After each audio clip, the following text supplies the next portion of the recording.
Time now for this hour's car review. Mr. Mars had a chance to drive the Toyota Highlander. Boy, you know, one of the things I have to say about that, it started off as such a right-sized vehicle. Now it has turned into this huge SUV. I was talking to my wife the other day about that. The small cars, because we were looking and we saw a Toyota Corolla going down the road, and how much bigger it is now than what it was when we were putting our kids in one of them so many years ago. And the Highlander's the same way. So it's like the bigger cars have gotten smaller and the small cars have gotten bigger. Yep. And it's kind of Well, yeah, the Honda Civic now is about the size of the Accord back in the 80s. Yeah, exactly. But anyway, so we're going to talk about the 2023 Toyota Highlander. Actually, it is the hybrid series, and it is available in 5 trim levels now. You can actually get the hybrid in all 5 of them now. The LE, the XLE, the Bronze Edition, the Limited, and the Platinum, which is the top of the line, which is what we had, and it is an all-wheel drive version. So this is the 4th gen of the Highlander that was introduced in 2020. So it is a mid-size SUV, like Don said. It's gotten bigger. It is a 3-row with a small 3rd row. Is the only way I know how to describe it politely over the air. So outside of it, it's got a lot of nice features on it. It's got LED lighting up front, adaptive headlights, auto leveling, which I really have come to love that, LED fog lights, the rain sensing wipers that Conrad was talking about earlier. When are you going to open up that cheap wallet of yours and actually buy a new car? Get Becky something new to drive. Her car's only got 80,000 miles on it. It's Only not even has broken 80,000. Time yet. to get rid. Anyway, It's go time ahead. to Don't give her donate it any to God's ideas. garage. It's got heated, power folding side mirrors, and it's got a moonroof. You know we love jacking with you, Mars. I'm trying to keep Right in the middle of your trying to keep going. car review. It's got a hands-free lift gate, and it's rolling on some nice 20-inch alloy wheels on it. Becky, are you listening? You're getting a new car. I hope not. So inside of it, again, top of the line trim level, leather seating surfaces.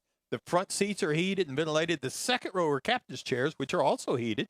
Now, this thing has got a 12.3-inch touchscreen in the center stack. That's where you're big. going to find all your convenience controls, all your radio, everything in there. Easy to find. Got buttons to work with. Reruns of Highway Patrol. I bet I could find it if I looked hard enough. Mayberry RFD. Now, it's also got a 12.3-inch gauge cluster. So you've got these 2 large monitors there to work with. And it's got a 10-inch heads-up display. So you've got lots of room to look at stuff here. We're looking. JBL audio with a subwoofer and an amp with 11 speakers. So it really will blow you out of there. It will. But one thing we talked before about was the Bluetooth chargers where you just lay your phone on it. This thing has got a shelf underneath that center stack. It's just big enough to put your phone in. It sets in there nice and tucks in nice and easy. Works well. It's easy to reach. You don't have to jack with nothing. It's one Does of it the best have a layouts. vibration function to it? No. Didn't get it to vibrate. Tried. So up under the hood to make all this go is a 2.4-liter ICE engine. Produces 186 horsepower at 6,000 RPM. And so put it all together, and it'll come up with about 243 combined net horsepower with the electric motor setup. Now, it's got 175 pound-feet of torque. It's backed up by an ECVT. Now, surprise to me, this thing will tow 3,500 pounds, kind of like your car you were talking about earlier at 4,000. It's a lot with a CVT. I thought it was quite a bit. So the EPA says in the city you should be looking for 35 miles to the gallon, 34 on the highway, 35 combined. What? Now, Say that again. I got What's 30, so funny? Wait. I got 33.5 across the 431 miles that I drove it. What's so funny? Nothing. I've got my notes up here where I can read them nice and easy. The thing I did like about driving this, it does have 5 drive modes. A couple of them I'm not sure why. Does it have a lookup mode? It's got sport, eco, normal, Just make EV. something up, Mars. It's okay. I'm trying. So it's got smooth power transition between the EV and the gas engine. I was really surprised. It's quiet, and with the windows rolled up, you can't tell when it makes a change. It always started for me in the EV. So when you went to get in it and you got ready to go, you can't hear anything, even with the windows down. And then, of course, once you get going, then it kicks over to the ICE engine, and you're good to go. And you can kind of tell it, but the windows up, you don't hear nothing. And I was really impressed with that. Got a nice plush ride on it. It's not floaty. It's not like a land yacht, but of course it's not a race car either. Now, the base trim price on this car is $52,425. Now that's at this trim level. Now you can get a base model. I was surprised of the Highlander Hybrid for $41,555.